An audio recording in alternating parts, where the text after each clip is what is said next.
Ce jour dédié pour le Refoua Shema et la réussite de Yosef ben Reuven Bezrat Hashem.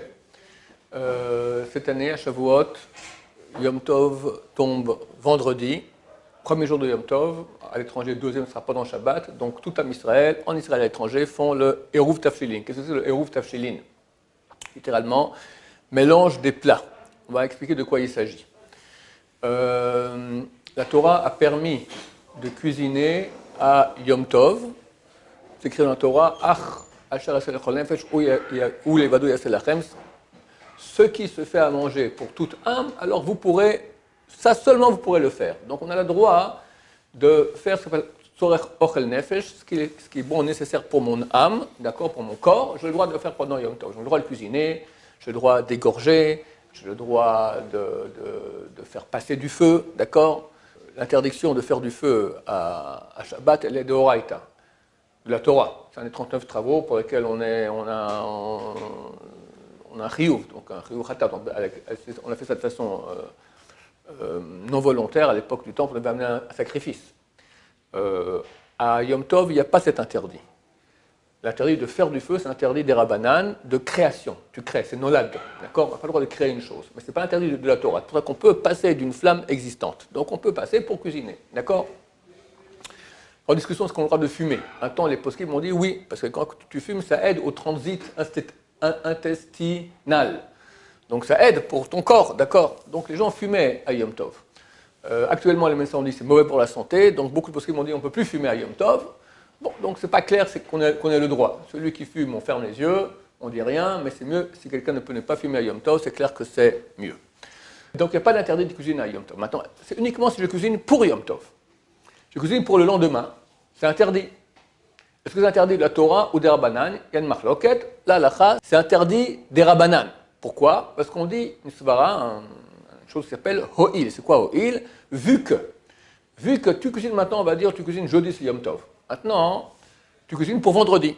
Tu veux même commencer ton travail déjà pour Shabbat, tu commences à cuisiner déjà pour Shabbat du surlendemain. D'accord?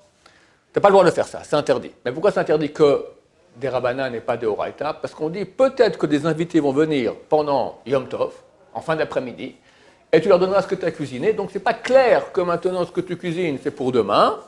Et donc elle marque si c'est valable ou pas. La c'est tranché que c'est oui, c'est valable. Ce truc vu que peut-être des invités vont arriver, donc on t'autorise, c'est pas autorisé, ça descend à des Rabbanan. C'est pas de la Torah. Celui qui a cuisiné pendant Yom Tov pour après Yom Tov, il a fait interdit des Rabbanan.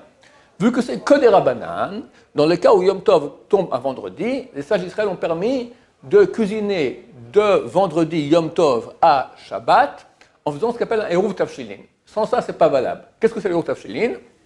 On prend un plat, on verra que c'est bien de prendre un morceau de pain et un plat qui se cuisinait qu'on mange avec du pain, et une certaine quantité qu'on va étudier, et on dit la chose suivante. Badin Eruva, par ce Eruv, Yesharelan, on aura le droit, la fouiller de cuisiner du pain, ou le veshoulé cuisiner des plats, ou la lokeshraga, allumer des bougies, ou le mevad, kol sorkana, faire tous nos besoins, tout ce dont on a besoin, mi Yom Tov le Shabbat, de Yom Tov à Shabbat.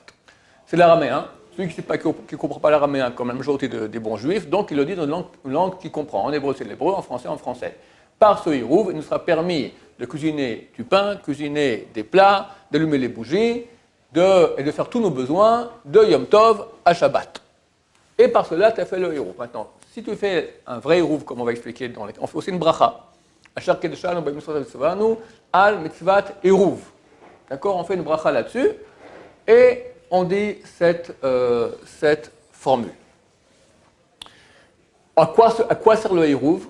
C'est une marloquette, c'est une divergence d'opinion chez deux grands rabbins du Talmud. Un dit, c'est pour pas que tu manges tous les bons plats pendant Yom Tov et tu laisses plus rien pour Shabbat. Yom Tov tombe vendredi, il y a des invités, allez, on sort tout, on mange, on fait la fête, bon, Shabbat on verra bien, et le Shabbat il n'y a plus rien à manger.